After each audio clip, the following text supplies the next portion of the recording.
If you're a new or soon to be Tesla owner, or you've had a Tesla for a while like myself, I've had my Model 3 for 4 years now, it can be kind of intimidating to go through all the settings that can be applied to your car, especially now with Tesla's latest software version 11, which came with even more settings, new settings that we haven't seen before. So a lot of people come to me and ask me what kind of settings I have applied to my car because I've had such good battery life so far. Even after 100,000 miles, I still have over 300 miles of estimated range on my Model 3. Good battery life can be partially attributed to just having a good battery, getting lucky, but it can also be attributed to the correct settings that you can apply to your car to maximize the efficiency and get the best driving and charging experience with a Tesla. So let's hop in my Model 3 and I'm going to show you my current settings that I have set.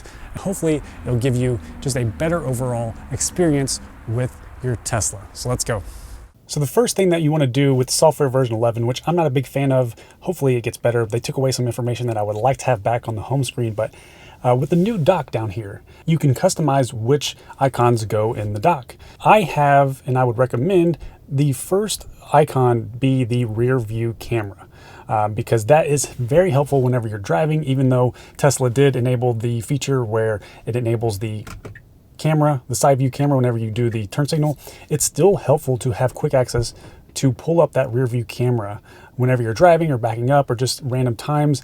And also, if you don't see these two side cameras, go ahead and just hit that arrow and it'll bring those two side cameras up. So that way, this gives you a quick view of all your rear facing cameras with the tap of a button. And then if you have premium connectivity, you can change the view to satellite view.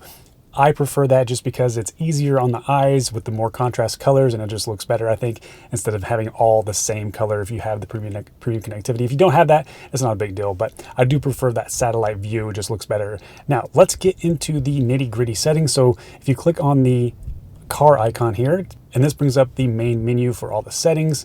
Teslas have different driver profiles and each driver profile has its own custom settings. So anything you change, any setting you change gets applied to that driver profile. And if you switch to a different driver, for example, let's go to my wife's. So it changes the seats, the mirrors, and all the other individual settings.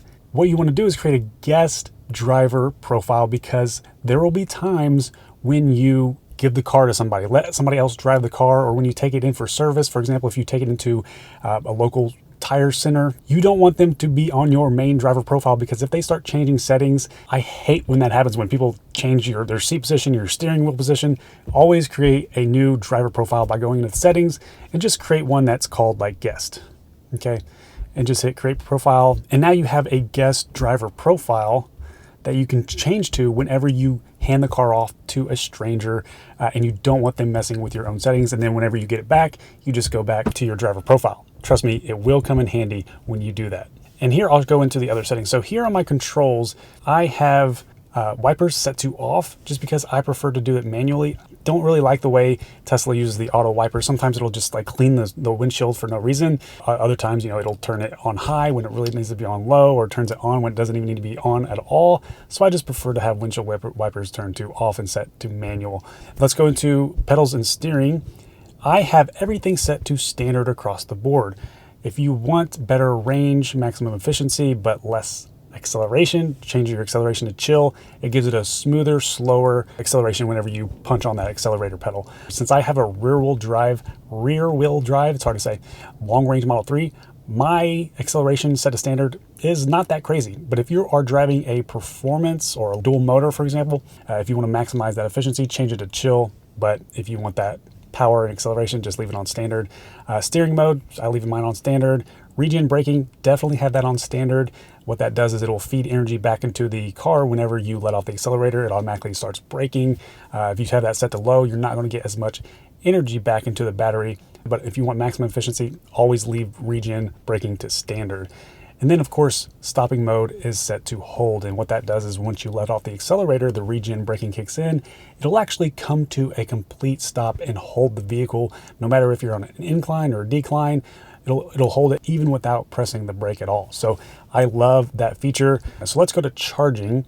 I set my daily charging limit to 80%. Now you can go up to 90% for your daily charging limit.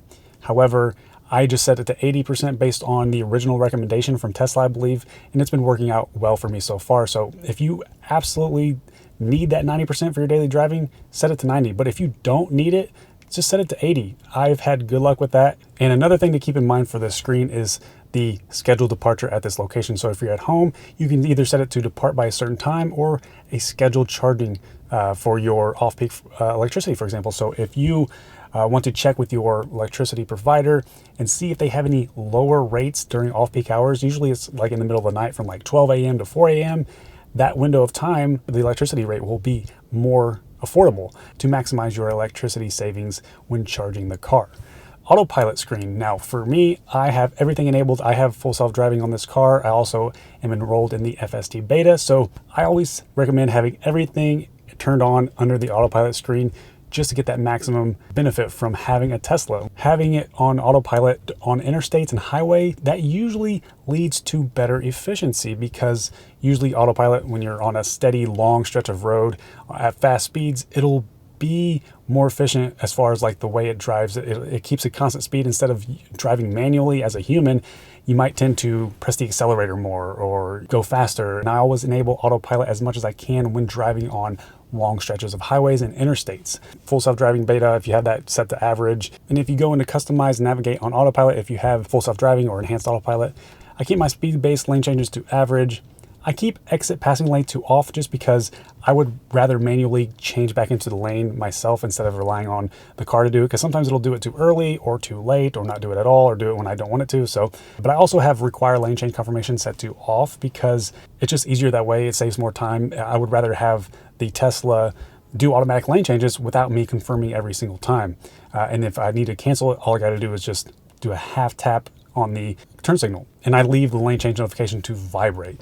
I don't like sounds, so the less sounds I can have, the better.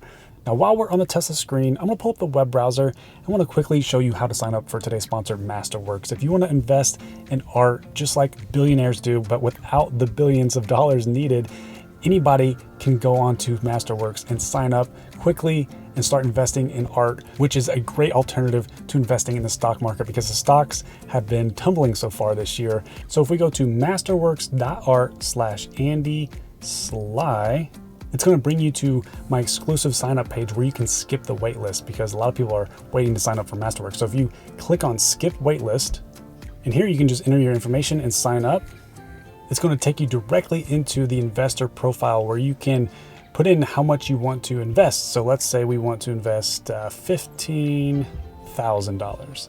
It'll show us how much we could potentially have with the amount of money we're investing, and we'll do invest immediately.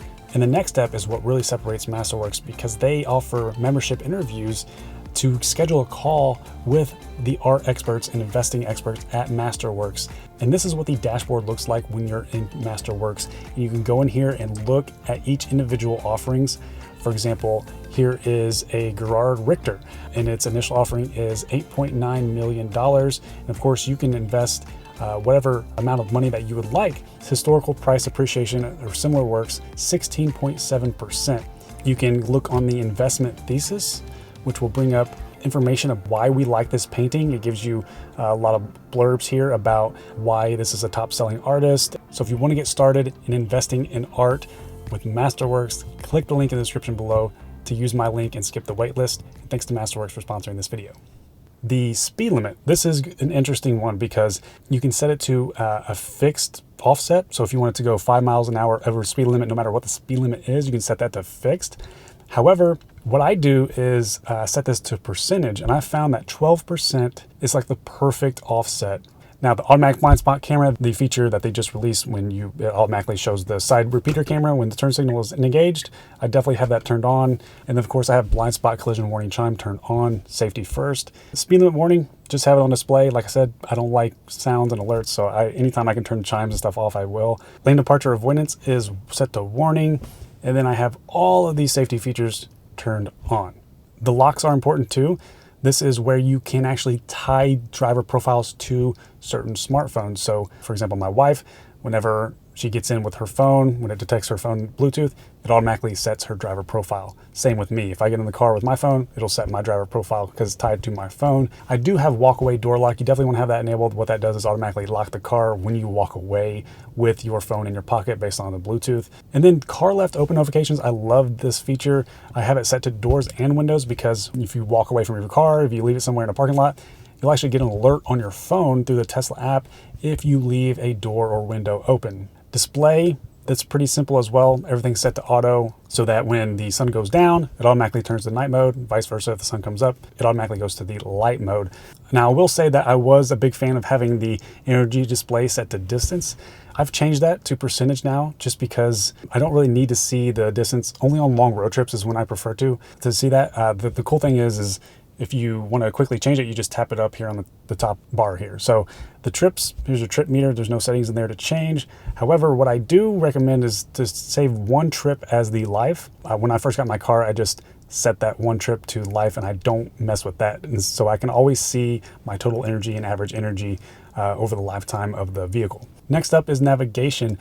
And this is where you can set the navigation volume because a lot of people don't know that you can actually turn the voice off. For me, I kind of like to hear it at just the smallest volume. So what I do is I change the navigation volume all the way to the lowest setting. But you can also turn it completely off so that it doesn't talk to you at all. It's only visual navigation steps on the screen itself. If you don't want to hear that voice to interrupt your music or your podcast or whatever. Trip planner, definitely have that on so that it adds supercharger stops to your trip when you're going on a long trip. So it automatically guides you to the supercharger stops when necessary. Online routing, of course, turn that on. It's going to find the optimal route based on traffic conditions. And of course, I avoid tolls and use HOV lanes because the benefit of electric vehicles is you should be able to use the HOV lanes in an electric vehicle in most places, I believe. So that'll help you along the way on road trips as well. Safety, definitely allow mobile access so you can manage your car from the Tesla app, which will actually go into the Tesla app right after this, and I'll show you my settings of that as well. Sentry mode, definitely have that turned on. That's one of the best perks of having a Tesla is it can constantly record video surveillance whenever you're not at it, so it captures footage. But I have the Sentry mode to automatically exclude my home and work and my favorites because you'll notice that even if you have your phone in your pocket and you're approaching your car, it's going to trigger Sentry mode. And you'll get constantly the flickering of the lights and then it'll start recording even though it's just you. Dash cam, I set it to auto and on honk. So this is very helpful. If you're out and driving and something happens, you want to quickly save the event to your dash cam. You just tap on your horn and it'll automatically save it. Joe mode is very helpful. What that is it will lower the volume of certain alerts so that it's not completely so loud and it disrupts your family, for example. That's why it's called Joe mode. I definitely have that turned on. I love that feature. And if you want to be super secure, you can turn on PIN to drive and glove box PIN, and it will allow you to set a PIN number for anybody that has to wants to drive the car. They'll have to enter that PIN number to drive the car or get into the glove box with that PIN number. And cabin overheat protection, this is big for energy savings. I have that turned off. I prefer to just vent my windows in the summer. Well, obviously you're going to use more energy with that turned on. What that does is automatically trigger the climate control if the interior gets too hot, and it'll turn on the air conditioning and you'll lose range. So I prefer just to kind of vent my windows because you can do that from the app, which is really helpful. I never really needed cabin overheat protection, so turn that off if you want to maximize your range. And lastly, you have software update preference. Set that to advanced if you want to get these software updates as soon as they are released or as early as possible. Change that to advanced and hopefully it'll give you the software updates a little bit earlier than most people. And last but not least, the mobile app has a settings page as well. First of all, if you want a calendar sync turned on, that is very helpful because if you have meetings, your calendar in your Tesla will automatically sync to your calendar on your phone, and you can click on the calendar meeting if you want to drive somewhere, and it'll automatically route you based on that address that you have saved in your calendar, which is really awesome.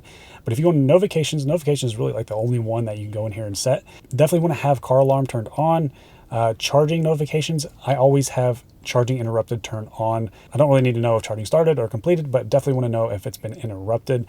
And of course, I always have notifications for a new software update, so you know when a software update is available. And then if you want to know if your cabin in your car has been heated to the temperature or cooled to the temperature that you set it, it'll give you an alert saying preconditioning is complete, which I have that set to on. That is pretty much it for my settings. If this helped you out at all, make sure you give it a thumbs up and share with others. who you think would find it helpful. If you want to see more Tesla and tech videos in the future, make sure you subscribe to my channel. My name's Andy. Thank you for watching. I'll talk to you in the next one.